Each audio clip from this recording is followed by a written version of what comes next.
살펴보려고 합니다. 삼손을 통해서 우리는 잘 알고 있습니다만은 힘이 센 장사잖아요. 이런 삼손을 통해서 오늘 말씀을 우리가 살펴보는데, 협박자가 요구하는 것이 무엇인가 라는 제목으로 말씀을 드리려고 합니다. 성도 여러분, 혹시 협박 당해 본 적이 있으십니까? 우리의 일상생활 속에서 이런 일들이 누구에게나 일어날 수 있습니다. 특히 유명 인사가 되기도 하게 되어지면 자주 발생하는 일들이죠. 우리가 TV를 뉴스를 접하면 많이 일어납니다.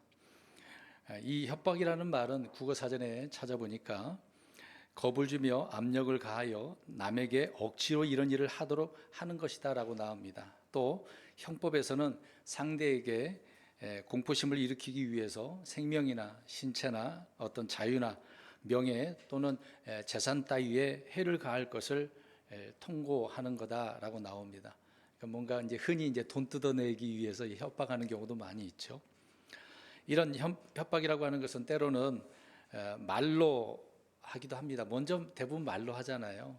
오늘날 표현한다면 유튜브 같은 경우, SNS, 때로는 언론을 통해서 말이 전달되어지는 것이니까 글로 전달되기도 하고, 이런 것들을 통해서 사람들을 협박하기도 합니다. 1차, 2차, 3차 그렇게 협박하기도 하죠.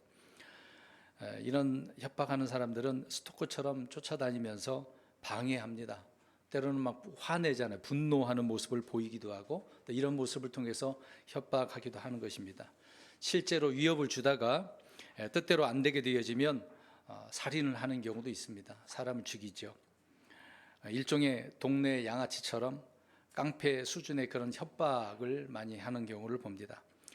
말씀드린 것처럼 특히 TV 드라마에 등장하는 깡패들이 그런 모습을 보이잖아요. 집이나 사업장에 찾아와 가지고 물건을 부수기도 하고 들어눕기도 하는 것도 있고, 어떤 일을 방해하기도 하고 따라다니면서 괴롭히기도 하는 그런 모습들을 자주 봅니다. 그런 것들이 일종의 협박인 것이죠. 요새 세상이 얼마나 무서운지 한두 사람도 아니고 여러 사람들이 때로 몰려와서 이런 협박을 하게 되어지면 정말 두렵습니다. 내가 잘못을 하지 않아도 죄 지은 것도 없는데 이 떼거지로 몰려와서 죄인 취급을 하고 그러다 보면 죄인이 되어버리는 경우도 많습니다. 잘못된 법으로 인해서 누명 쓰고 감옥 생활이 하는 사람들도 많이 있는 거죠. 그런 사람들을 보면 굉장히 억울하다라는 것을 보게 되어집니다.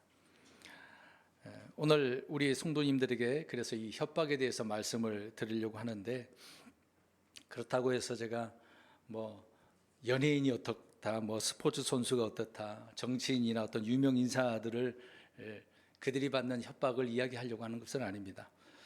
성경에 나오는 이 협박을 통해서 의로운 자들이 어떤 협박을 받았는지 또 받고 있는지, 또 이런 협박 속에서 협박하는 자들이 무엇을 요구하고 있는지를 말씀을 드리려고 하고 있고, 또 그러면서 우리는 이런 협박에 어떻게 대응을 해야 되는가라는 그런 말씀을 통해 우리도 이런 상황이 되어졌을 때 어떻게 대처해야 되는지 잘 살펴보려고 합니다. 남 얘기라고 생각하면 안 될 것입니다. 사사기 14장을 우리가 살펴보게 되는데요.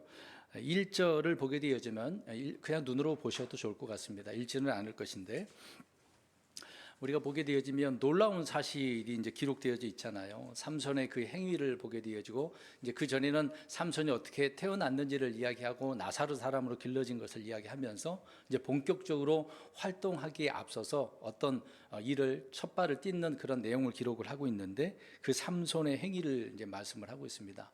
우리가 알다시피 삼손은 복을 받은 자잖아요. 성령님의 감동을 받은 사람이기도 하고, 그런 사람의 행동으로는 도무지 이해가 되지 않는 예상 밖의 일을 기록을 하고 있습니다. 그것은 삼손이 블레셋 여자 가운데 하나를 데려와서 아내를 삼고자 자기 부모에게 어떻게 합니까? 설득을 하죠. 허락받으려고. 사실 이미 정해놓은 거잖아요. 허락 받든 안 받든 이 여자는 내 아내입니다라고 선포를 한 그런 입장이 되는 것이죠. 근데 사실 신명기 7장에도 나와 있는 것처럼 율법으로는 이거는 맞지 않습니다. 법에 어긋나는 일이죠. 그래서 그 부모가 반대를 하지 않습니까? 사실상 그런 말을 표현을 합니다. 삼손의 아버지는 삼손을 그렇게 책망을 했습니다마는 삼손은 그녀가 나를 매우 기쁘게 하기 때문에 내가 나를 위해서 그녀를 데려오겠다라고 3절에 또 기록을 하고 있습니다. 데려오소서, 그냥 강제로 이렇게 부탁을 하는 거죠. 이렇게 고집을 부리고 결국 그 여자를 데려와 결혼해 버리는 그런 내용을 보게 되어집니다. 그러니까 이 구절만 보면 우리는 삼손에 대해서 어떻게 보면 실망할 수도 있잖아요. 어떻게 나사렛 사람이 이럴 수가 있어? 대부분 사람들이 그렇게 생각하는 경우가 있습니다. 자신을 이렇게 나사렛 사람으로 들여진 삼손이 부모의 뜻을 거스르고 또한 율법을 거스면서까지 자신을 위해서 이렇게 자기 멋대로 살아가는 이런 모습들, 그렇게 비춰지니까 아이러니한 면이 있는 거죠. 그런데 성경은 이렇게 이야기합니다. 4절 가서 보십시오. 중요한 부분입니다. 그러나 그의 아버지와 어머니는 그 일이 주에게서 나왔음을 알지 못하였고 또 그때에 블레셋 사람들이 이스라엘을 지배하였으므로 그분께서 이스라엘 사람들을 칠 기회를 찾고 계심을 알지 못하였더라. 두 가지를 모르고 있었다는 사실을 보게 되어지죠. 사실 마노아, 그 아버지 마노아, 또 어머니는 어떻게 보면 분별력 있는, 내용을 보면 그렇잖아요. 삼손에게 천사가 나타나서 말하는 거 볼 때 부인은 굉장히 분별력 있는 그런 여인이었었습니다. 근데 두 사람이 오늘 이 금방 읽은 구절 속에서 뭘 알지 못했습니까? 주에게서 나왔음을 알지 못했고, 또 이거 또 하나는 블레셋 사람들을 칠 기회를, 삼손을 통해서 하나님의 계획을 이루시고자 하는 이 두 가지 계획을 알지 못했다라고 이야기를 하고 있습니다. 삼손이 성령님의 감동을 받아서 이스라엘을 구원하기 위해서 이제 첫 번째 이 일을 실행해 나가는 거죠. 블레셋 여자와의 결혼이라고 이제 성경을 기록을 하고 있는 것입니다. 어떻게 보면 도무지 이해하기 어려운 그런 내용이라고 할 수가 있겠죠. 정말 저 블레셋 적을 물리치려면 이런 모습은 보여주지 않아야 된다라고 대부분 사람들은 생각하지 않겠습니까? 어찌됐든 하나님의 계획은 언제나 사람의 계획과 하나님의 계획과 다르기 때문에 우리는 하나님께서 말씀하시는 그 관점으로 이해를 해야 됩니다. 우리가 알다시피 이제 호세아 대언자를 살펴보면 하나님께서 이 대언자, 호세아 대언자를 어떻게 합니까? 누구와 결혼시키죠? 고멜 창녀와 결혼해서 아이를 낳게 하라라고 이야기를 하는 것입니다. 그런 것처럼 삼손에게도 반드시 물리쳐야 될 원수가 있는데 그 원수의 나라 블레셋 여자와 결혼을 하게 하는 것을 보게 되어지는 거죠. 그러나 어쨌든 이 일은 분명히 누구에게서 나온 것입니까? 하나님에게서 나왔다. 블레셋 사람들을 칠 기회를 찾고자 계획했다라고 이야기합니다. 그냥 하나님은 무찌르지 않죠. 그냥 저 원수들을 저런 나쁜 놈이다 싹쓸이 하는 것처럼 그런 하나님이 아니란 말이죠. 어떤 이 계기를 통해서 저들이 잘못이 드러나면 심판하게 하는 그런 하나님이시라는 거죠. 일반적으로 이스라엘 사람들이 주변 이방 민족들과 결혼을 하게 되어지면 어떻게 생각합니까? 부모가 생각한 것처럼 이방 여인과 결혼하면 어떻게 됩니까? 그들의 신앙이, 믿음이 무너지는 거죠. 잘못되기 때문에 그렇게 못하게 하는 거죠. 쉽게 이제 특히 이스라엘 백성들은 이방 민족들과 동화되는 문제들이 너무 많이 나오고 있지 않습니까? 이제 그런 내용들이 주로 이제 사사기, 재판관기에 기록을 하고 있는 것이죠. 솔로몬도 예외가 아니었었습니다. 위대한 지혜로운 왕이긴 했습니다만은 이방 여인들과 결혼을 해서 우상을 섬기게 되어지는 그런 결과를 초래하지 않았습니까? 그래서 이방 여자는 늘 올무가 되고 배교의 지름길이기 때문에 굉장히 조심해야 될 그런 부분이 있거든요. 그런데 이스라엘 백성들은 많이 이런 죄들을 범하게 되어집니다. 그런데 하나님은 이것을 통해서 블레셋을 무찌르려고 하셨다라고 하는 그런 계획이었던 거죠. 그러나 우리가 알다시피 결과를 보게 되어지면 우리 삼손을 통해서 보는데 블레셋 여자와 결혼한 이 삼손은 결과가 어떻게 드러납니까? 동화가 됐나요? 이방 여인을 취했지만 나중에 또 들릴라도 있지 않습니까? 근데 어찌 됐냐고요?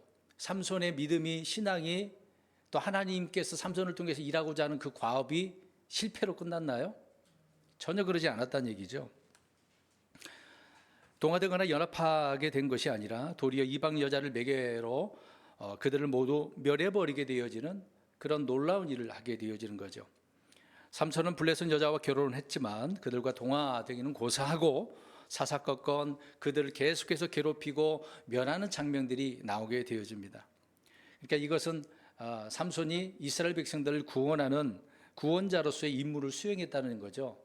우리 예수님을 예표하기도 하는 것입니다. 그래서 우리는 이방 여인과의 결혼은 삼손의 어떤 음행 또 육신적인 정욕만 보여서는 안 되는 것입니다. 이것을 통해서 그 뒤에 행해지는 믿음의 행위, 이것을 보지 못한다면 우리가 성경을 잘못 보게 되어지는 것이죠. 이렇게 블레셋 여인이 삼손의 아내가 됨으로 인해서 블레셋 사람들은 계속해서 곤욕스러운 일들을 당하게 되어지는 것입니다. 삼손이 결혼할 그런 여자를 데리러 가서 그 블레셋 청년들에게 또 이렇게 퀴즈를 내게 되어지는 것을 보는데 오늘 14절이 나옵니다. 그 수수께끼가 무엇입니까? 먹는 자에게서 먹는 것이 나오고 강한 자에게서 단 것이 나왔느니라. 이것에 대한 답 아시죠? 이거 제가 내려고 하는 퀴즈는 아니지만 무슨 답입니까? 삼손은 이미 경험한 부분이죠. 사자와 꿀 이야기를 하고 있는 거잖아요. 강한 자에게서 뭔가 이제 먹는 자에게서 강한 자에게 나왔다. 먹는 자, 강한 자를 그거는 이제 사자를 이야기하는 거죠. 또 먹는 것과 또 그 단 것은 꿀 이야기하는 것이고. 그래서 이 문제를 풀게 되어지면 얇은 옷 30벌, 겉옷 30벌 내가 주겠다. 못 맞히면 너희들이 나한테 물어내라. 나한테 줘라. 라고 이야기를 하게 되어지죠. 이제 우리가 삼손이 할 짓이 없어서 할 일이 없어서 지금 잔치에서 뭔가 그냥 분위기 돋구기 위해서 수수께끼를 냈다라고 생각을 하지 말자고요. 우리는 하나님의 관점에서 보면 지금 삼손이 이런 수수께끼를 냈지만 저들을 어떻게 하기 위한 미끼가 되는 것입니까? 예, 심판하기 위해서 저들을 멸하기 위해서 던진 미끼였다라는 것을 우리는 알아야 되는 것입니다. 그래서 이 수수께끼는 말씀드린 것처럼 먹는 자 중에서 강한 자, 먹는 것 가운데서 단 것이 뭐냐라고 서로 이 대꾸로 이야기해 주고 있는 것입니다. 그러나 블레셋 청년들은 삼손의 아내를 협박을 또 하게 되어지죠. 그래서 그 문제를 풀어내기도 하는 것입니다. 그 결과로 18절에 나와 있는데 너희가 내 암송아지로 밭을 갈지 아니하였더라며, 그러니까 협박을 한 거잖아요. 내 수수께끼를 알아내지 못하였으리라. 결국 협박을 해서 이 문제의 답을 알아냈다라고 하는 거죠. 그러니까 이것을 매개로 저들을 어떻게 하기 위한 구실이 된 거죠? 멸하기 위해서. 예, 저들의 불법에 대해서 복수를 하게 되어지는 것입니다.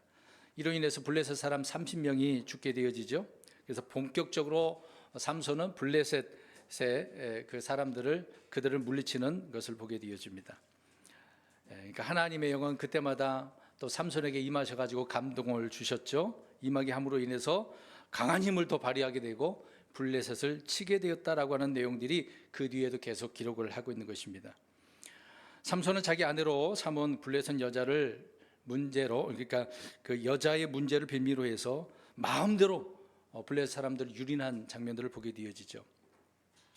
근데 아내를 이렇게 괴롭혀서 답을 알아냈다라고 하는 그런 이유, 그래서 아스글론 사람들을 30명도 죽이고 또 블레셋의 그 장인이 이 자기 아내를 어떻게 해버립니까? 예, 동무. 그러니까 삼손과 친하게 지냈던 동무에게 줘버렸어요. 근데 그 동무도 참 웃기죠. 자기 친구의 아내인데 자기에게 줬다고 그걸 또 받아들이는 그런 내용을 나오진 않지만 그렇게 받아들이게 된 거죠. 나중에 보면은 그렇게 그 일로 더 삼손이 화를 내죠. 그래서 그런 대가로 삼손은 응징을 하고 있는 것을 보게 되어집니다. 그러니까 계속해서 엮이고 있는 거죠. 그 이런 일들이 계속 엮여서 이들을 심판하는 장면들을 보게 되어집니다. 그래서 뒤에 또 보면은 여우의 꼬리, 여우를 300마리를 잡아가고 꼬리 다 묶었잖아요. 거기다 불질러서 그들의 밭을 다 어떻게 합니까? 들판을 막 다 불태워버리는 거죠. 난리가 난 것입니다. 삼손은 그들을 이렇게 응징할 정당한 명분이 있었기 때문에 그냥 멸하지, 하나님께서 아까 얘기했잖아요. 7명분을 만든 거잖아요. 삼손도 이제 그것을 이제 순간마다 성령님을 통해서 깨닫고 이런 명분을 이용을 해서 그들을 멸하게 되어집니다. 그러나 이제 블레셋 입장으로서는 보면은 황당한 일이죠. 그냥 아내 때문에 이들이 이제 장난을 협박을 해갖고 답을 얻은 그것밖에 없다고 생각할 수도 있을 거 아닙니까? 어찌됐든 삼손이 이렇게 이런 일을 함으로 인해서 탓할 수가 없는 거죠. 그들의 문제가 드러났기 때문에. 사실 이제 삼손이 혼자 벌린 일이잖아요. 군대를 일으켜서 한 일도 아니기 때문에 개인적인 일이잖아요. 이게 민족 대 민족, 국가 대 국가로 서로 싸울 수 있는 일이라고 볼 수는 없지 않습니까? 이제 그런 일들이 계속해서 일어나게 되어집니다. 그래서 삼손의 이런 모습은 우리 그리스도의 모형이다라고 하는 것을 계속해서 우리에게 말씀을 해주고 있는 것입니다. 알다시피 그 나귀의 턱뼈로 몇 명을 죽입니까? 1000명? 엄청나죠?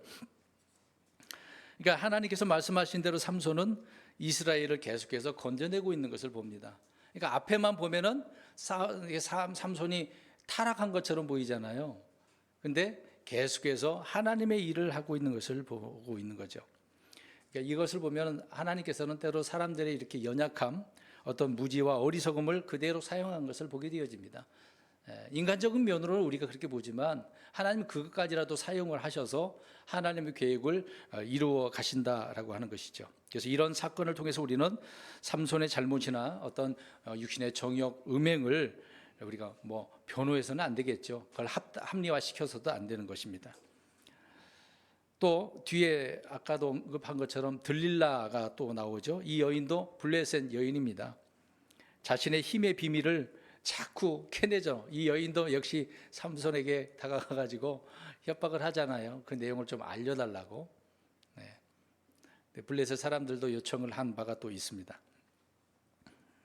결국 알려주게 됩니다. 그로 인해서 삼손이 어떻게 됩니까? 힘을 잃어서 잡혀가게 되어지고 두 눈이 뽑히게 되어지고 무엇을 굴려요? 맷돌을 굴리는 그런 처량한 신세가 되고 조롱거리가 되어지죠. 그런 신세가 되어졌습니다. 여러분 생각해 보세요. 주의 영이 임한 사람, 이런 사람들은 어떤 뭐 죄를 다스리기도 하고 세상을 지배하기도 하고 이런 승리의 삶을 살 수도 있잖아요. 어떻게 보면 지금 삼손이 이게 힘을 잃기 전까지는 계속해서 놀라운 일을 보여주지 않았습니까? 근데 이제 삼손에게서 주님의 영이 떠납니다. 이제 주님의 말씀을 어겼지 않습니까?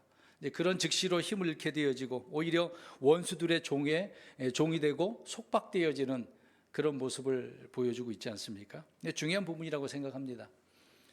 성령님의 감동을 받았을 때는 힘을 내서 힘차 큰 일도 해내지만은 순식간에 우리가 믿음을 잃게 되어지면 아무것도 못하는 이런 초라한 사람이 되어지는 것을 보게 되어지는 것이죠.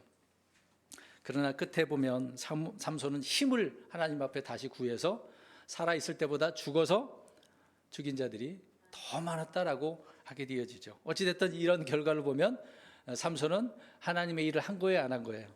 한 거죠. 저 블레셋 사람들을 물론 100% 없애버린 건 아닙니다. 계속해서 그들이 이스라엘 괴롭혔기 때문에 그때마다 건져내었던 그 이야기를 하고 있는 거죠.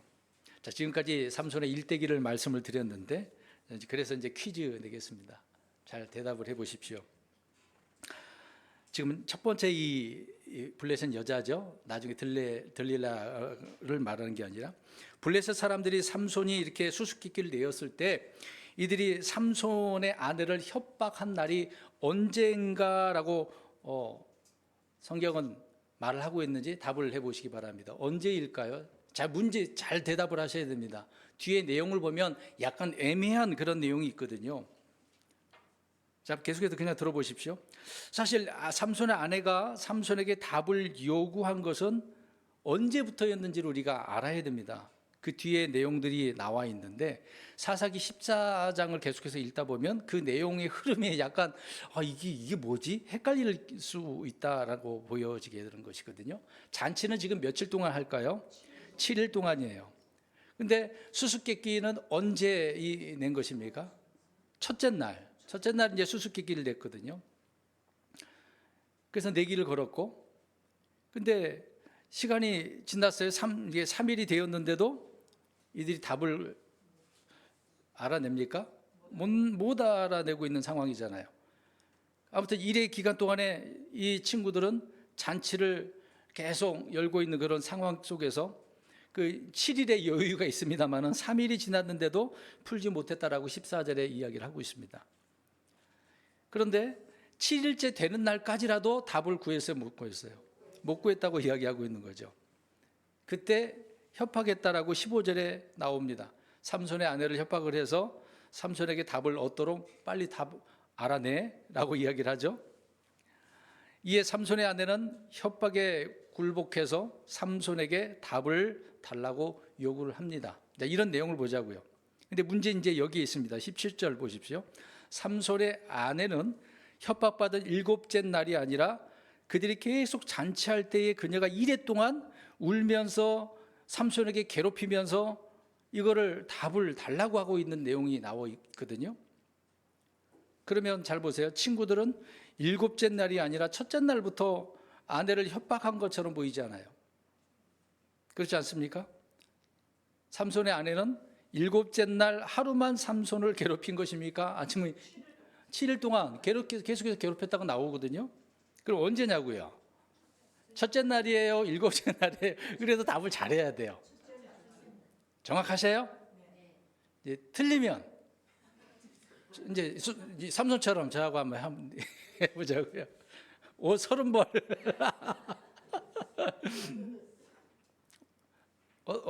언제일까요? 첫째 날일까요? 7째 날일까요? 자, 그럼 첫째 날 손 들어보시고. 금방 답해놓고 왜 손 안 드세요? 아닌 것 같아요. 다시 바뀌었어요? 자, 첫째 날 2번. 자, 7째 날. 왜 다른 사람 뭐예요? 그러면요. 모르겠어요? 중립입니까? 예?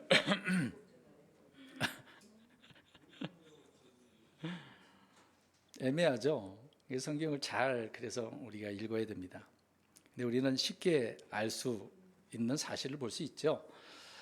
여자는 삼손의 친구들의 협박을 받기 전서부터 이미 궁금해가지고 삼손에게 계속 물어봤던 거예요. 답 좀 알려줘. 너무도 궁금한 거예요. 특히 여성분들은 그렇잖아요. 궁금한 건 못 참는 분들이 많아요. 특히 아내로서 남편이 어떤 일을 했는지 궁금하니까. 퀴즈가 굉장히 궁금했던 것 같아요. 예, 그래서 삼손이 친구들에게 이게 수수께끼를 낼 때 이제 부모에게도 안 알려준 상황이잖아요. 누구에게도 이거 알려주면 안 돼. 아내에게도 알려주면 안 되죠. 왜 그러냐면 알려주면은 자기들이 알아냈다고 할 것이니까.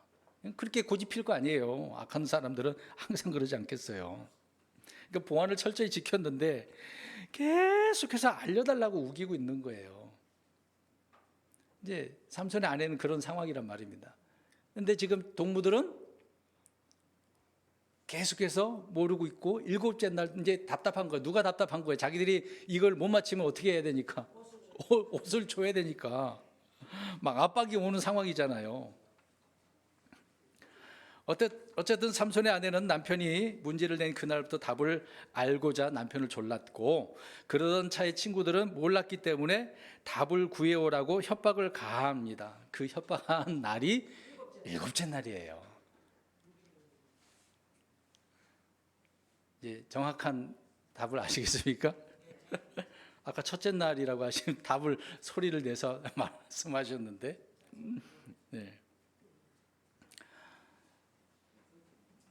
근데 보십시오. 삼손의 아내는 협박과 상관없이 자기는 미리 알고 싶어서 그럴 수도 있겠죠. 근데 첫날부터 삼손에게 졸랐는데 안 알려주니까 하는 말을 보시면 돼요.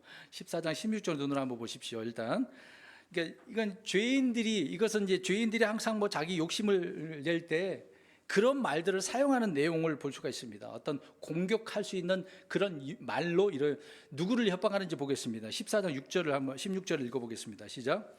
삼손의 아내가 그의 앞에서 울며 이르되 당신이 나를 미워할 뿐이요 사랑하지 아니하는도다.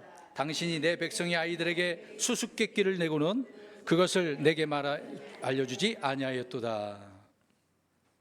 부모에게도 안 알려줬는데 아내가 어떻게 이야기합니까? 이거를 말하게 해달라고 하면서 무슨 말을 하냐고요? 나를 사랑하지 않아요? 오직 나를 미워하는 거 아니에요? 나를 사랑하지 않으니까, 나를 미워하니까 나에게 답을 안 해주고 있네요. 오늘 그러면 이제 제목으로 한번 가보겠습니다. 협박자가 요구하는 것 무엇입니까? 그러면 삼손에게 답을 요구하고 있는 것이지만 이 답을 받기 위해서 무슨 말을 하고 있어요? 날 사랑 안 해? 나를 미워해? 무시무시하죠. 그러니까 이게 협박이라고요. 내가 요구하는 것을 얻기 위해서 이런 협박을 하게 되어진 것입니다. 그러니까 이 사건에서 이제 두 부류의 협박인 거죠. 이 아내와 30명의 동무들이라는 것입니다. 먼저 30명의 동무를 볼까요? 그러면 이 동무들은, 이 친구들은 누구를 협박하고 있습니까? 네, 삼손의 아내, 블레셋 여자를 협박을 합니다. 근데 그들이 뭐라고 이야기를 해요? 예, 이제 그들이 요구를 하는 거 있죠? 야, 남편을 꿰어라. 수수께끼를 알아내라. 그렇지 않으면 너와 내 아버지의 집을 불태우겠다. 집만 불태우겠어요? 너희도 죽이겠다라고 하는 그런 협박이죠. 여러분, 집을 불태우면 갈 곳이 없지 않습니까? 길가에 있어야 되는 그런 상황이잖아요. 그러면서 또 너희 부부가 우리한테 이렇게 안 알려주면은 우리의 것을 너희들이 뺏어가려고 그런 것이지? 이런 협박을 하는 거죠. 그냥 말을 갖다가 다 붙이는 겁니다. 협박하는 사람들은 별의별 말들, 별의별 상황들을 다 끄집어내가지고 이렇게 협박을 하는 것이거든요. 아무튼 협박을 할 때 삼손의 아내는 어떻습니까? 괴로워해요. 울 수밖에 없었어요. 근데 더 우는 거죠. 일주일 내내 울었는데 더 큰 소리로 울었겠죠. 잘못하다가는 자기 백성에 의해서 집도 다 날아갈 판이고 죽게 생겼구나. 얼마나 무섭겠습니까? 이런 자들의 협박은 어떤 재산의 문제뿐만 아니라 사람들의 생명까지라도 우습게 하는 거예요. 고작 이들은 수수께끼 이 문제 하나 가지고 이런 식으로 사람들을 겁박을 하는, 협박을 하는 것을 보게 되어지죠. 저는 이 동무들의 협박을 오늘 말하려고 하는 것이 아닙니다. 물론 중첩되긴 하겠습니다만은 이 아내 이야기를 좀 하려고 하는 거예요. 울면서 말을 하잖아. 일주일 내내 졸으면서 답을 알려달라고.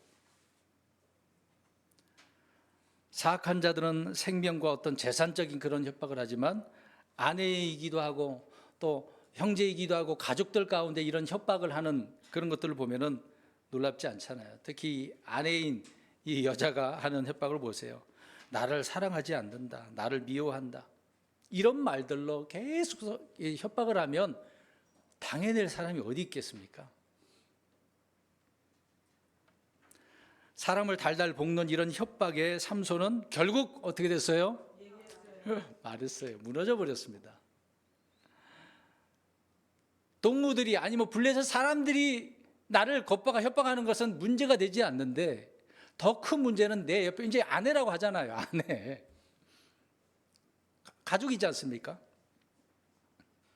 계속해서 이렇게 되면 정말 어려운 상황. 모든 것을 또 들어줘야 되고 포기해버려야 되는 그런 상황이 되는 거죠. 이 일로 주님이 하시고자 하는 그런 대로 블레셋을 물론 심판하게 되긴 했습니다마는 삼손의 입장에서는 많은 것을 어떻게 합니까? 잃어버리게 되어지는 거죠. 아내도 결국 빼앗기게 되고 나중에 들릴라를 통해서 머리도 일곱 가닥이 또 잘려버리게 돼서 힘을 잃게 되어지고 아주 중요한 그런 부분들을 다 잃게 되어진 것을 보게 되지 않습니까? 무엇을 말씀드리려고 하냐면 사랑하는 성도 여러분, 소중한 것을 어떻게 해야 돼요? 지켜야죠. 삼손에게 있어서 지금 소중한 것이 얼마나 많았는데요. 이럴 때, 이런 협박이 있을 때 우리는 어떻게 해야 되느냐라는 것입니다. 내게 소중한 것들도 우리에게는 많은데요. 그걸 말해 보시기 바랍니다. 소중한 것이 뭘까요? 우리 믿음의 사람들이니까 우리는 뭐라고 이야기하죠? 하나님 말씀, 성경, 우리 하나님, 우리 예수님, 성령님, 구원, 어떤 믿음, 내 신앙이잖아요. 이런 것들을 우리가 지켜야 된다라고 한다면 이 소중한 것들을 아무리 누군가 협박을 하더라도 지금 달달달 볶아요. 나 안 사랑해? 나 미워해? 포기하시겠습니까? 이런 말 들을 때? 내게 주신 믿음까지라도 쉽게 포기하거나 부인할 수 있겠냐 이 말입니다.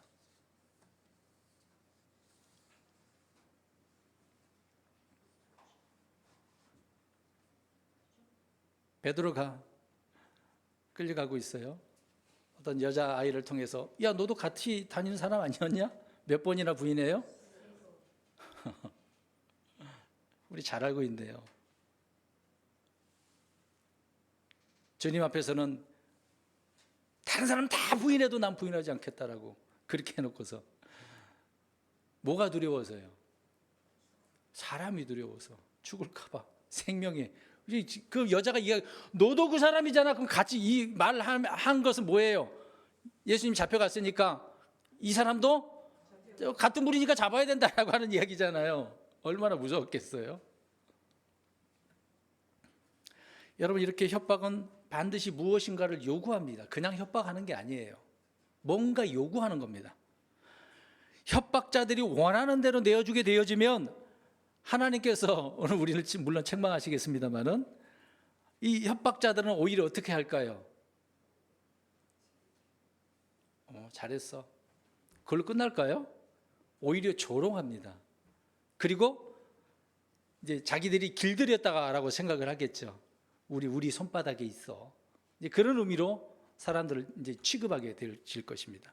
저와 여러분들이 세상에 나가서 내 소중한 것을 지키지 못하게 되어지면 이런 취급을 당하게 되어지는 겁니다. 마귀는 또 어떨까요? 아이고 저놈 새끼 믿음 좋다고 하더만 내 말 한마디에 이렇게 넘어갔네. 더 조롱하는 겁니다. 얼마나 좋아하겠어요. 여러분, 내게 주신 믿음을 지킨다라고 하는 것은 결코 쉬운 것은 아닙니다. 그러나 부족해도 무엇이 더 소중한가를 우리가 안다라고 한다면 온갖 이런 핍박, 협박에도 굴복하지 말아야 된다는 이야기잖아요. 삼손은 이런 문제에 있어서는 많은 것을 잃어버렸습니다. 우린 그렇게 하지 말자는 얘기예요. 하나님의 뜻을 다 마지막에 잘했다 하더라도 잃어버린 것도 있지 않습니까? 그 과정 속에서. 첫 번째로 오늘 본문에 있는 삼손을 이야기했는데 한 곳을 또 보려고 합니다. 몇 군데 더 봐야 돼요. 죄송합니다만은 열왕기상 19장을 보시기 바랍니다. 1절, 2절, 3절을 볼 텐데 우리 엘리야 예전에 설교도 했던 내용입니다. 이제 엘리야도 우리가 위대한 사람이요. 하늘에서 막 불이 내려. 막 기도하니까 말하니까 3년 6개월 동안 비도 안 내려. 막 놀라운 일입니다. 불이 내려갖고 저 50부장 몇 번이나 죽여. 놀라운 일을 했던 사람이 아닙니까? 거짓 예언자 400명도 막 죽여. 위대하잖아. 큰 일을 한 사람이에요. 1절을 보시기 바랍니다. 눈으로 보십시오. 아합이 이세벨에게 엘리야가 행한 모든 일뿐만 아니라 그가 어떻게 그 모든 대언자들을 칼로 죽였는지를 고하니, 지금 아합은 다른 얘기 안 했어요. 엘리야가 이런 일을 해서 400명의 대언자들이 죽었어. 이 이야기만 누구에게 이야기합니까? 자기 이세벨에게, 아내 이세벨에게 이야기합니다. 그러니까 관심은 하나님께서 불을 내려 주겠다라고 하는 그런 걸 쏙 빼버렸어. 없애버렸어. 그러니까 하나님에게 관심이 있는 게 아니야. 누구에게만? 엘리야가 자기에게 나쁜 짓을 했다라고 생각을 하고 있는 거예요. 기분 나쁜 거죠. 그래서 대언자들을 어떻게 칼로 죽였는지를 이세벨에게 이야기했다라고 이야기를 하고 있는 것입니다. 2절 보십시오. 이에 이세벨이 사자를 엘리야에게 보내 이르되 내가 내일 이맘때까지 내 생명을 그들 중 한 사람의 생명과 같이 아니하면 신들이 내게 벌을 내리고 더욱더 내리기를 원하노라 하므로, 자기 신에게 이제 이렇게 하면서 엘리야에게 이 편지 내용을 보낸 거죠. 서신을 어떻게 하겠다는 얘기예요? 내가 너를 죽여버릴 거야. 대언자들 네가 죽인 것처럼 내가 너를 죽여버릴 거야. 그렇게 얘기합니다. 내일 이맘때까지 반드시 내가 너를 찾아 죽일 거야. 무섭죠? 독살스러운 이세벨의 반응을 한번 보시기 바랍니다. 하나님의 종 엘리야에게 저주와 복수를 맹세하며 자기 신에게 맹세하면서 이렇게 하겠다라고 하는 것을 봅니다. 이게 뭐예요 오늘? 협박이잖아요. 이 협박은 지금 무슨 협박입니까? 죽여. 너 생명을, 내 생명을 빼앗을 거야. 여러분 사실 하나님의 진리와 어떤 능력은 이렇게 악인들로 하여금 오히려 더 분노 일으키는 거예요. 엘리야가 보여줬잖아요.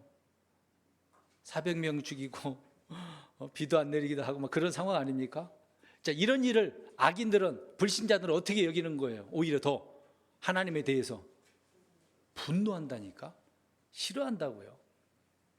어떻게 하나님이 신이라는 존재가 이럴 수가 있어?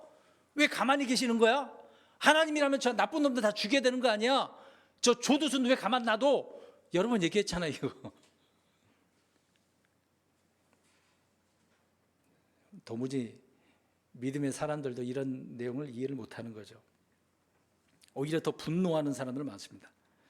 그러나 엘리야를 반드시 죽이겠다라고 이렇게 맹세하긴 했습니다만 결국 누가 더 비참하게 죽습니까? 이세벨. 떨어져 가지고 누가 밀어버렸잖아요. 떨어져서 개가 핥아갖고 피를 핥지 않습니까? 하나님께 분노하고 그분의 종들을 향해서 이렇게 이를 갈고 복수를 맹세하는 자들은 하나님이 가만히 안 두셔요. 그런데 지금까지 우리가 알다시피 엘리야는 하나님의 말씀을 잘 듣고 순종하고 선포하고 놀라운 능력을 보여줬단 말입니다. 그런데 오늘 이제 그 뒤에 내용을 보면은 이세벨이 이런 말을 하니까 어찌했을까요? 오히려 그 말을 듣고 하나님! 제게 능력을 주십시오. 이렇게 요청을 했을까요? 도망갔어요. 그냥 긁기 한 거잖아요. 긁기 한 구절이잖아요. 이제 말을 전달했겠지만 어찌됐든 이 선신을 보낸 것이니까 그거를 뭐 읽었겠죠. 뭐 군사들이 들었을 때 그 긁기가 들려질 때 엘리야는 마음이 담대했던 마음이 지금 어떻게 해버립니까? 쪼그라들었어. 소극적으로 하나님의 말씀에 따라 움직이지도 않고 그 위협 때문에 스스로 포기해버리고 도망가버리게 되어집니다. 그러니까 누구를 두려워한 것입니까? 사람을 두려워한 거죠. 나를 죽인다고 하니까. 믿음의 사람이었는데 죽음도 우리가 불사한다라고 하지만 이럴 때 진짜 누군가 나에게 이런 위협을, 협박을 하게 되어지면 숨고 싶죠. 맞서기보다는 도망가기 십상이죠. 엘리야는 사람을 두려워하기 시작을 했습니다. 잠언서 29장 25절을 보면은 사람을 두려워하면 덫에 걸린다고 그랬습니다. 그러니까 엘리야는 걸렸어, 안 걸렸어요? 걸렸어. 물론 삼손도 걸린 거나 마찬가지죠. 그래서 그 스스로 덫에 걸렸기 때문에 도망간 것입니다. 우리가 예를 들어서 아브라함 보겠습니다. 아브라함이 이제 이집트로 가서 사라가 너무 이쁘니까 뭐라고 했어요? 누구라고 그랬어요? 누이라고. 왜 그렇게 했어요? 사람이 들어와서 죽을까 봐. 이방 땅이잖아요. 이삭도 역시 아내를 누이라고 하잖아요. 그렇게 한 이유도 사람을 두려워했기 때문에. 우리 사울왕은 어떻습니까? 다 멸해버려라 그랬는데 그러지 않았어. 그래서 하는 말이, 사무엘이 하는 말이 백성들이 두려웠다. 저들이 하는 말이 두려웠다고 그러죠. 빌라도도 마찬가지입니다. 예수님이 죄가 없다는 사실을 알았어요. 선포까지도 했어요. 근데 처형한 그 이유를, 내용을 기록을 하고 있는데 저 유대인들이 두려웠다고 나오죠. 백성들이 두렵다고. 쿠데타를 일으킬까 봐. 그러니까 하나님을 두려워하지 않고 사람을 두려워하면 올무에, 덫에 걸리게 되어지는 것입니다. 그래서 협박자의 협박에 넘어가는 거죠. 사람이 죽고 사는 것, 특히 성도가 살고 죽는 것은 하나님의 주권 하에 있는 거 아닙니까? 그러니까 이 사실을 우리가 신뢰한다라고 한다면 이세벨이 어떤 말을 하더라도 엘리야는 두려워하지 않았어야 하는 거죠. 하나님에 대한 믿음만이 우리를 모든 두려움에서 구원해 주기 때문에 이런 상황에서 협박 가운데 이겨내야 되는 것입니다. 그러니까 주님을 신뢰해야 되는데 신뢰하지 않는 순간 나의 소중한 것들은, 내 믿음은 어떻게 되어지는 것입니까? 무너지는 거예요. 그동안 왜 킹제임스 진리 아무리 외쳤다 하더라도 이런 협박받는 순간 그동안에 쌓아놨던 이 모든 길들이, 모든 것들이 한순간에 무너지는 거예요. 무너지는 겁니다. 근데 그 뒤에 내용들 이제 열왕기상 19장 이제 3절을 한번 보십시오. 자, 읽어봅니다. 시작. 그가 그것을 보고는 일어나 자기 생명을 구하려고 가서 유다에 속한 부엘세바에 이르러 자기 종을 거기에 남겨두니라. 자기 생명을 구하려고 하잖아요. 죽을까 봐 스스로 그렇게 했다고 나옵니다. 이게 내려와서 봤는데 저 400명도 죽고 불이 내려서 놀라운 일을 보여줬는데, 그러면 이제 사람들이, 왕이 막 회개를 해야 돼. 야, 우리가 정신 차려야 되겠구나 라고 그거를 그렇게 나올 줄 알았지, 엘리야는요. 근데 오히려 어떤 상황이에요? 나를 죽이겠다라고 하는 그런 상황이잖아요. 큰 기대를 안고 내려왔는데 결과는 냉혹한 현실이었단 말입니다. 이럴 때 절망을 하는 거죠. 이게 나들 또 죽이겠다라고 하는 이 정도 이렇게 나오니까 얼마나 실패 그 길이라고 생각을 했겠습니까? 나 실패했네, 그렇게 생각하는 거죠. 그러니까 이세벨의 기세가 꺾이지도 않았고 아합 역시 변하지도 않았고 이런 상황이었다는 얘기죠. 우리는 여기서 성도가 올바르게 살아가기 위해서는 하나님께서 은혜와 성령을 주실 때뿐만 아니라 이런 사실들을 우리가 지금 실제적으로 이제 절감하게 되어지는 거죠. 이런 사실들을요. 그러니까 전에 엘리야가 보여준 담대함은 도대체 어디로 가버렸냐 이 말입니다. 여러분 생각해 보세요. 이렇게 이야기하지만 주변에 우리 세상에 나가서 사람들이 우리에게 이런 협박을 할 때 담대하게 말하면 다행이지만 그러지도 못하고 피해버리고 도망가버리고 이래서 해야 되겠냐고요. 진리에 대해서는 우리가 가만히 있을 수 없지 않습니까? 하나님과 진리를 향한 이 열심과 어떤 용기, 이렇게 있었던 사람도 순간 무너지는 것을 우리가 보죠. 그래서 엘리야는 이세벨의 협박에 많은 것을 잃어버리게 되어집니다. 물러서지 않고 도망가지도 않고 당당히 나가지도 못하고 협박에 이렇게 도망치는 결과 우리는 장담할 수가 없습니다. 여러분 생각해 보세요. 그래서 우리가 이제 어떤 성이 있다고 한다면 그거를 공략해야 되잖아요. 영적 전쟁에서는 무혈입성이 없습니다. 무슨 말이, 무혈입성은 뭐예요? 피를 흘리지 않고 성에 들어가는 거. 이제 삼국지에 그런 내용이 많잖아요. 그런 사람이 정말 훌륭한 위대한 사람이거든요. 싸우지 않고 적들의 항복을 받아내는 거 쉽지가 않은 거잖아요. 근데 우리가 영적 전쟁에서 그렇게 그런 일이 벌어질 수 있다고 생각하십니까? 전혀 그러지 않습니다. 피를 흘려야 되는 거예요. 히브리서 그게 나오잖아요. 피 흘리기까지. 피를 흘리지 않았다고. 믿음 지키려면 피를 흘리는 그런 일을 우리가 해야 되는 거. 그런 믿음이 필요한 거죠. 엘리야는 마귀의 역습을 당한 것입니다. 큰 싸움은 승리했다고 해서 작은 싸움은 쉽게 이길 것이라고 생각을 했죠. 오히려 작은 싸움이 더 무서운 일이거든요. 믿음의 선한 싸움을 싸우고 달려갈 길을 마치고 이 모든 일을 행한 후에 우리가 그렇게 설 수 있는데 미리 무너진 것 아닙니까? 스스로 도망가 버리게 된 것입니다. 그러니까 협박을 받았을 때 믿음을 발휘해야 돼요. 아니면 하나님 앞에 기도해야 되는 거예요. 근데 이 내용을 보면은 기도했다는 내용이 나와요, 안 나와요? 계속해서 안 나와요. 자기 혼자 막 괴로워갖고 그런 상황. 이제 심지어 하나님께서 그래도 저 엘리야가 죽으면 안 되니까 까마귀를 통해서 어떻게 하십니까? 먹을 것도 갖다 주시잖아요. 힘을 내서 이제 나중에 선사라의 말을 듣고서 다시 힘을 내죠. 믿음의 사람이 믿음이 이렇게 떨어지고 기도하는 사람이 기도하지 않으면은 이런 상황이 벌어지는 겁니다. 이런 협박이 올 때. 그러니까 협박이 오면은 기도도 안 돼. 믿음이 발휘해야 되는데, 활동을 해야 되는데 그것도 안 돼. 무너져 버린 거죠. 이게 두 번째 엘리야까지 이야기했습니다. 세 번째 우리 다니엘을 보자고요. 다니엘과 새 친구 또 나오지만, 다니엘이 이제 나이 들었어요. 늙었어 막.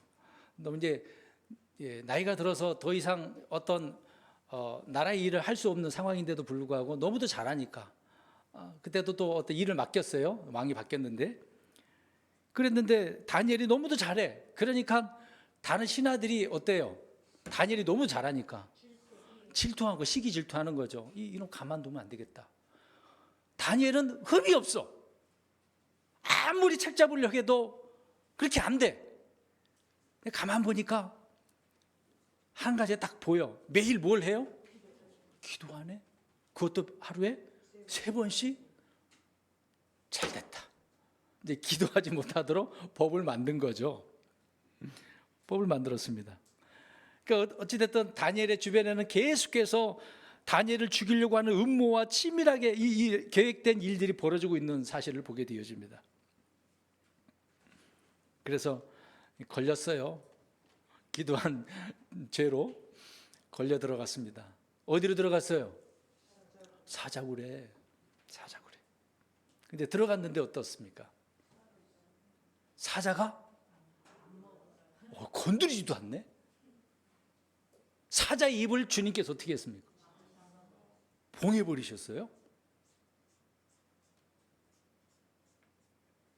여러분 놀랍지 않나요? 전혀 해를 입지 않았습니다. 그냥 나오게 되고 누명쓰기 한 사람들이 그걸 들어갔더니 어떻게 됐습니까? 뼈도 못 실었어요. 놀라운 일이 벌어지죠. 근데 다니엘의 예는 보면은 어떤 실수한 면은 없습니다. 근데 다니엘은 끝까지 기도하다가 잡혀 들어갔어. 끝까지 주님을 신뢰하고 끝까지 기도하는 사람이었거든요. 그렇게 나가니까 내가 잡혀 들어가도 어떤 상황이에요? 사자굴에 들어가도 안 죽고 살아남아. 하나님이 그 환경을 지켜주시는 거지 않습니까? 여러분, 왜 이런 믿음을 우리가 소위 못할까요? 왜 이런 기도한 사람이 되지 못할까요? 아까 얘기했잖아요. 문제점이 뭐예요? 신뢰하지도 않고 믿음을 발휘하지도 않고 기도하지도 않고 사람들을 두려워하니까. 근데 다니엘은 그렇지 않았다는 것을 이야기해주고 있지 않습니까? 여러분, 사자가 두려워하면 안 되죠. 오히려 우리가 저 두루도는 사자처럼 우리가 더 힘을 내야 돼. 용기 있는. 사자는 용기 있잖아요. 담대하잖아요. 우리가 오히려 더 그래야 되는 거 아닙니까? 근데 왜 우리가 저 마귀보다 못하냐고요. 마귀보다 강한 권세를 우리에게 권능을 주셨는데, 아들들이 되는 권능을 주셨잖아요. 이런 권능을 왜 발휘하지 못하냐고요. 말로는 진리 이것밖에 없어요. 킹제임스 성경밖에 없습니다. 아무리 외쳐도 실제로는 그렇게 못하잖아요. 우리 부끄럽다라고 생각하지 않습니까?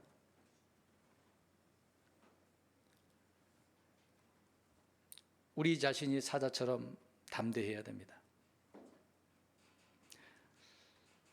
여러분, 의로운 사람들은요, 사자같이 이렇게 담대하기 때문에 쉽게 원수들을 물리치고 도망을, 내가 도망가는 게 아니라 저 원수들을, 마귀를 도망가게 만드는 사람이 되어야 되는 것입니다. 이런 사람이 되어야 되는데 킹제임스 성경만 들고 다닌다고 되겠습니까? 그런 현실을 봅니다. 성도님들, 우리 성도님들 지금 책망하는 게 아니라 그런 일들이 우리 킹제임스 진영 안에 드러나요. 목양자들도 이러한 담대함이 없어요. 진리를 외치면서 무서워갖고 벌벌벌 떠는 그런 목양자들이 많습니다. 담대해야죠. 주님은 두려움을 아무리 용기 있는 사람이라 하더라도 오히려 그런 사람들, 잘못된 사악한 자들의 용기 있는 사람들을 사시나무 떨듯이 떨게 만드는 분이라고 성경은 말하고 있습니다. 하나님은 그런 하나님인데, 그러니까 이런 사악한 자들이 무서울 때는요, 무슨 소리도 막 무섭다고 느껴질까요? 바람 소리, 사람 막 걸음 소리. 하나님은 그렇게 만드는 하나님이에요. 근데 왜 내가 믿음의 사람이 왜 그렇습니까?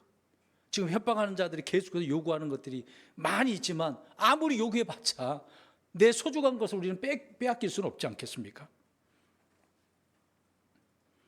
마귀를 거뜬히 이길 수 있고 어떤 협박에도 이기는 성도들이 돼야 되지 않을까요? 또 몇 가지 더 있지만 이거 간략히 설명드리면 사도행전 4장에 나옵니다. 베드로 요한이 부활을 선포하다가 잡혀 들어갔어. 유대인들에 의해서요. 가둬버렸다고 나옵니다. 그 다음날 이제 풀어주긴 했는데 풀어주면서 하는 말이 뭔지 알아요? 다시는 죄 이름으로 선포하지 마! 그렇게 말을 하니까 베드로가 뭐라 이야기합니까? 그렇죠. 그렇게 할 수 없다. 사람의 말을 듣는 게 낫겠냐? 하나님의 말을 듣는 게 낫겠냐? 니네들 말은 안 들어. 이렇게 얘기하고 나온 거죠. 그러니까 협박자들은 지금 선포하지 못하도록 협박을 하는 겁니다. 상황을 막 방해하는 거죠. 협박을 하는 거죠. 느헤미야서도 나옵니다. 이제 성벽쟁을 하는데 계속해서 방해를 하거든요. 근데 이 주변 사람들이 계속해서 이렇게 방해를 해도 안 되니까 공격한 방법이 또 하나 있어요. 유다 사람들을 이용한 거거든요. 이제 그들을 통해서 느헤미야를 협박하도록 뒤에서 이제 뇌물을 갖다 바쳐가지고 그렇게 만들죠. 그래서 유다 사람들이 나와가지고 느헤미야에게 계속해서 협박을 하는 것입니다. 그러니까 외부의 협박도 있고 내부의 협박도 있어요. 느헤미야는 이런 협박에도 어떻게 했습니까? 굴하지 않고 이겨내죠. 저들을 당당히 맞서냅니다. 너희들이 뭐 창 들고 온다고? 우리도 무장할 거야. 일하면서 무장하면서 일을 하고 있지 않습니까? 여러분 이런 사람이 돼야죠. 악한 자들은 요구하는 협박을 통해서 요구하는 건 다양합니다. 앞에서 설명드린 것처럼 여러분의 재산일 수도 있고 환경일 수도 있고 가정일 수도 있고 형제자매 가족들이 될 수도 있고 아니면 생명이 될 수도 있습니다. 그럴 때는 우리가 나의 소중한 것들을 지키기 위해서는 이런 협박에도 무엇을 지키자? 믿음을 지키자. 이럴 때 더욱더 어떻게 하자? 기도하자. 그런 상황에 순간순간 주님을 신뢰하고 주님 앞에 기도하면서 문제를 해결해 나가야 되는 거잖아요. 근데 이런 문제를 해결하지 않고 도망가 버리면 하나님 너무 힘들어요. 못하겠어요. 사람의 도움을 구하면 안 됩니다. 문제 해결이 안 됩니다. 우리 사랑하는 성도 여러분, 어떤 협박에도 굴하지 않고 믿음으로 승리할 수 있는 저와 여러분 되시기를 주의 이름으로 축원드립니다. 아멘. 기도하겠습니다.